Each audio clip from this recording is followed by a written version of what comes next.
a beautiful morning. Oh, doesn't life just feel so much more vibrant when the sun is out? Everything just feels that much simpler, that much easier. What a life. Good morning, happy Thursday. I hope you're having a gorgeous start or end or middle of your day, depending on when you're watching this. It is the day before my longest run of my half marathon training block. Hey, I'm doing a half marathon, did I tell you? And I've got 18k to do tomorrow at race pace. And I'm feeling good, I'm feeling really excited for it, to be honest, which I'm so pleased that that is the mindset I'm in, because if I was dreading it, I know for a fact that the run, that would, even before I set off, that would automatically make the run significantly harder. Mindset is everything. Running is so much more of a mental challenge than it is a physical challenge. Once you've got that base level of fitness, it's all about your mental attitude to the challenge. Anyway, yeah, so this is the day before, so I'm going to take you along for a day before a long run. So I'm going to talk you through how I approach nutrition, how I approach recovery and movement, and how I prep myself for the day of the long run, basically. So today's a rest day for me, away from the gym, no running, no training, because I went to track night last night, which is an interval session at the local track in Meadowbank, if anybody is local to Edinburgh. That was good. Tried out my new trainers, which I ordered last week in prep for race day, because I wanted to get my new trainers in, get them broken in before race day. So I'm going to wear those tomorrow, and I wore them yesterday. So yeah, today is a rest day. So I'm just going to focus on getting a good chunk of steps in, keep my body moving, and then prioritise sort of good quality nutrition, a bit of carb loading tonight, and then for the run tomorrow. So I'm just out for a walk this morning. It's about 7:30, 7:45, getting a good chunk of steps in before I start work for the day. I'm heading to Sainsbury's because I've ran out of Greek yogurt. Tragedy has struck in the Baker Thomas household, and then I'm gonna grab a coffee on my way home as well.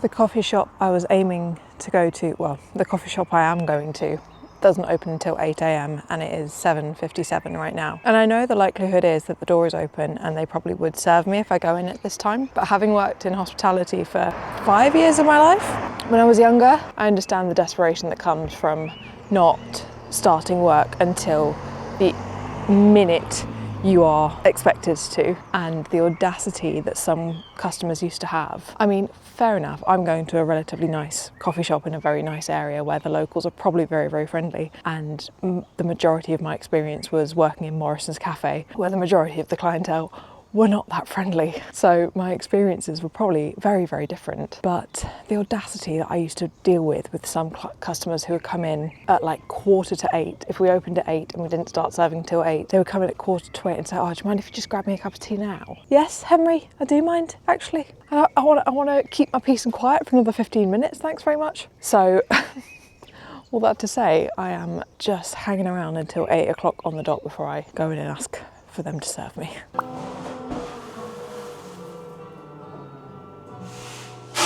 How stunning are these tulips that we picked up from, wait for it, Lidl.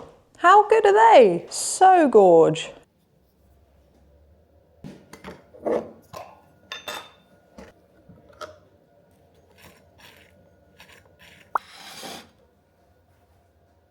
I tell you what, the last few days I have been a bottomless pit of hunger. Honestly, since the weekend, yeah, I'm going to say since my last long run, I've been an absolute bottomless pit of hunger.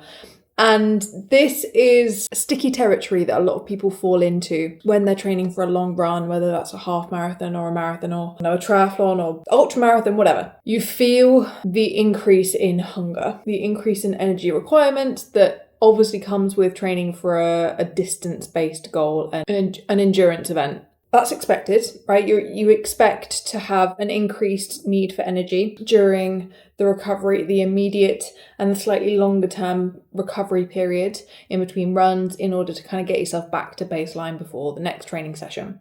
And it's very easy to fall into the trap of, oh, I'm significantly hungrier, so I should significantly increase my calories. You should be increasing your calorie intake when you are training for an endurance event. That goes without saying. But there's actually a bit of a fine line and a balancing act that needs to be played effectively in order to ensure that you're not just gaining excessive amounts of weight during an endurance prep that will ultimately have a negative knock-on effect to your performance on the day. So if you start your half marathon training prep at 60 kg, for example, but then by the time you get to your half marathon day, or you get to your marathon day and you've gained 5 kg and you're now 65 kg, let's put the emphasis on the right syllable there, you're actually going to be shooting yourself in the foot a little bit, because you're going to be carrying that extra 5 kg worth of weight around, and it's going to make life a little bit harder for yourself in the meantime. So we need to find that balancing act of eating enough to fuel your training and recover properly in between training without gaining too much weight unnecessarily that's then going to have that negative impact on race day, which means we have to be quite clever with energy intake, what your meals are looking like, where you're prioritizing your carbohydrates across the day, when you're eating your bigger meals, the timing of your meals across the day, to ensure that we don't just get into this trend of eating for the sake of it because, oh, it's fine, I'm training for X. So at the moment, as I'm having these higher hunger days, I'm putting even more emphasis on my main meals, because what I could very comfortably do is graze through the day the second I feel a little tinge of hunger. And that's just not really conducive to my goals at the moment, which is maintain my body mass as best as possible whilst training effectively and fueling myself optimally, not gaining unnecessary weight, and also fueling myself well. Energy that I am consuming is good quality nutrients that's going to benefit my training. And ultimately, if I'm just grazing throughout the day, the likelihood is I'm going to be grazing on stuff that's not massively nutrient dense. I'm going to be grazing on biscuits, crisps, and carby stuff that, will say it's great, but isn't actually going to provide me with much nutrient value for the payoff of the calories. So I'm focusing in on my main meals, making sure that on my hungrier days, I am expanding the volume of my main meals so I get a higher satiety rate from that meal. So for example, today, I had my normal breakfast, which I'd planned to have, my normal yogurt, fruit and crumpet. If you've been around for a while, you know exactly what was coming. That obviously just hasn't satisfied me completely. It's 5 to 12, so it's close to when I would normally have lunch anyway. So I'm still going to hold off until I have lunch. I'm not going to wither away and shrivel up into a prune in the space of 10 minutes as a result of not having a snack to curb my hunger. But going into my lunch prep, I'm then going to sort of accept where my hunger levels are at today and just push the carbohydrate intake up a little bit than what I would have previously intended on doing. And that's how I approach my diet in the sort of immediate lead up to an endurance event, when my training is at its peak, the volume is at its highest that it will probably be for the next couple of weeks before I start tapering, and managing my energy intake effectively so that I get the best of both worlds. I don't gain unnecessary weight, which is then not going to have a negative knock-on effect to my runs, but also whilst making sure I'm still fueling effectively. Oh, don't you just love the mathematics and the balancing act that comes with having aesthetic and performance goals at the same time? Always worth it though. Always worth the ag. Just got a little top up of the race day goods. Been using the SAP Good Energy gels. They're not really gels because literally all that's in them is maple syrup and salt. So sachets, let's call them maple syrup sachets. I'm getting on with them so well. I'm getting on with them better than I've got on with any other gels. Would highly recommend if your stomach or your digestive system is a little bit sensitive to gels, because it's literally maple syrup and salt. That's all that's in there. So very accessible ingredients for your gut, and they go down very nicely. They're very, it's liquid rather than like gloopy jelly-like consistency. And I'm making some lunch. I'm gonna make kind of an satay tofu fried rice situation. Literally some tofu in the air fryer at the moment, just crisping up. Half a packet of microwave rice, some frozen veg, and some of this Passage to Asia satay stir-fry sauce. That's it. So let's make this up. If I've said it once, I've said it 1,000 times. If you are an adult and you are not eating your vegetables, grow up! Yum! I actually put double the amount of tofu in that I was planning to do. So this should keep me relatively full, but we shall see, because as I mentioned earlier, I am a very hungry gal today, as I have been all week. But we'll see. Oh my God, that hit the spot. Oh, I'm nicely full. That was delicious. And I went back to my vegan roots temporarily. I haven't had tofu in ages. And I used to survive all of the shit when I was vegan. Actually, I don't know if I've ever mentioned it on YouTube, but I was vegan for 5 years. And I was vegan before it was cool to be vegan. I went vegan in 2018 and I was vegan until 2023. So yeah, 5 years. Fun fact. It's a curiosity.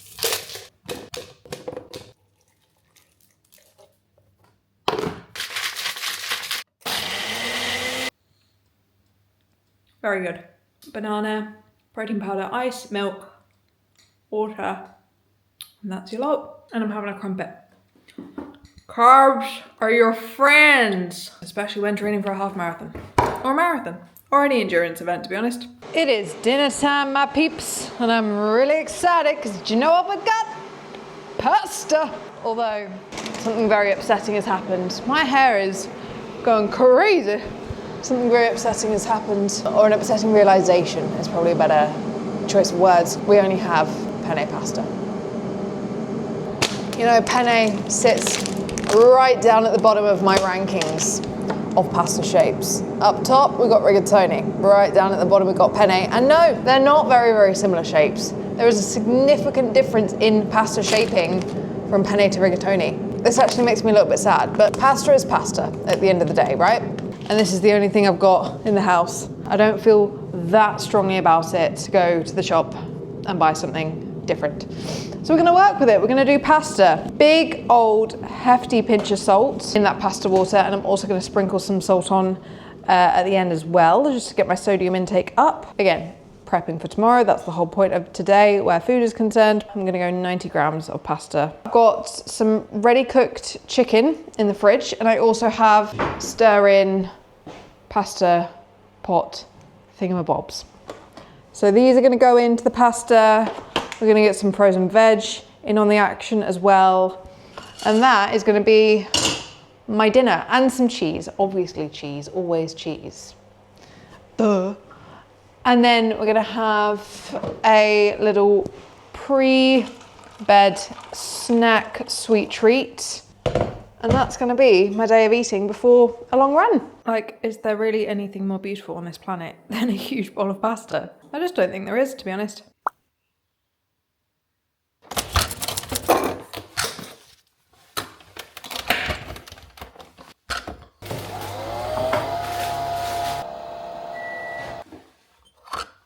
Coffee drunk. Time to carb up with a little bit of butter on each of them. Normally I have honey on top, but because I'm having 2 maple syrup gels on the run itself, I just don't want to overload on the sugar so early in the morning. So I'm going to have literally the tiniest bit of butter so that it doesn't mess with my stomach and so that the crumpets aren't bone dry.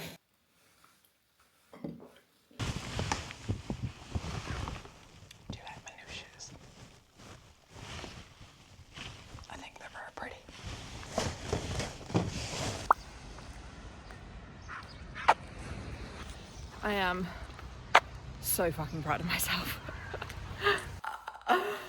18k done, average pace 5:01, which is 4 seconds quicker than I was aiming for. And up until the last, I'd probably say 2 kilometers, it felt really, really strong. I always aim for nasal breathing for as long as I can with long runs, endurance runs, because I find that the easiest way to keep my breathing in control. I find that if I swap to half and half, so in through the nose, out through the mouth too early, I can kind of lose my breathing rhythm quite quickly. And if I'm purely on mouth breathing, I actually become a bit too aware of my breathing. So I try and keep to nasal for as long as possible and then swap to mouth when necessary. Got a bit bored in the first 5 kilometers, but that's because I took a route where I was heading away from where I was inevitably going to finish. So it wasn't just one long kind of forward route. I was kind of going back on myself to go forward. And I'm so pleased.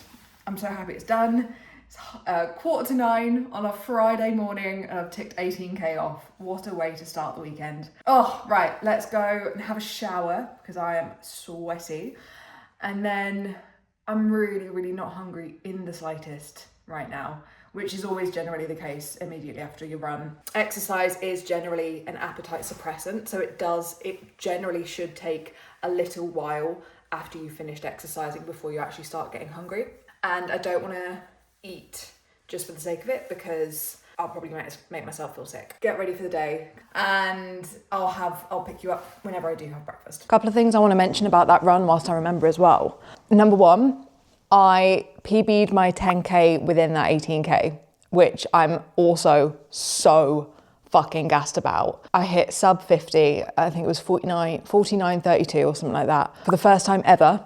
My previous PB was from last week, when I did a 17K last week, and I got 2 seconds quicker than my previous PB before that, which was February 2025, when we did a 10K race in London with loads of clients as a Strength 360 event. So within the space of a week, I've taken a minute and a half off of my 10K PB within an 18K, off the back of, my previous PB, which was just a 10K, and I absolutely died. So the fact that I can do a sub 50 within an 18K and, feel really good at that pace is just amazing. And it just blows my mind every single time I achieve another goal that's fitness related, especially. It just makes me so grateful, passionate, inspired by what the human body can do when you give it the opportunity, when you push your limits and you put yourself in that position to just see the potential that your body has.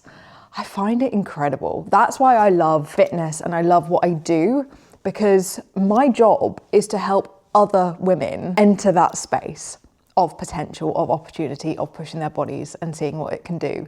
So like the joy I feel when I achieve those moments is just exaggerated, it's emphasized 10 times more when I help other women achieve those kind of goals. Anyway, my brain just malfunctioned. Now I need to get on with my work. I'll see you when I next eat something. Breakfast time. It's actually like 2.5 hours after I got back from that run, which is not clever, but I've just really not had any kind of an appetite until now. And I can't really fathom the idea of more bread-based carbohydrates, to be honest, because I had 2 crumpets this morning, not really vibing bread-based carbohydrates, which is very unlike me.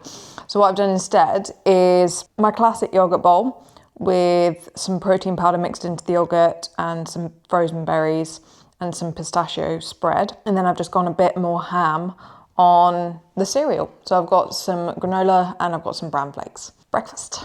Lunchtime. We've got chicken, rice and veg, but spruced up a little bit with the same like satay sauce that I used yesterday, just the leftover, the dregs of that. And that's my lunch. And I'm very fucking excited about that. I'm very fucking excited about it. I'm not going to try and do any kind of accent. The simple shit works every damn time. And we come to the finale of today's show.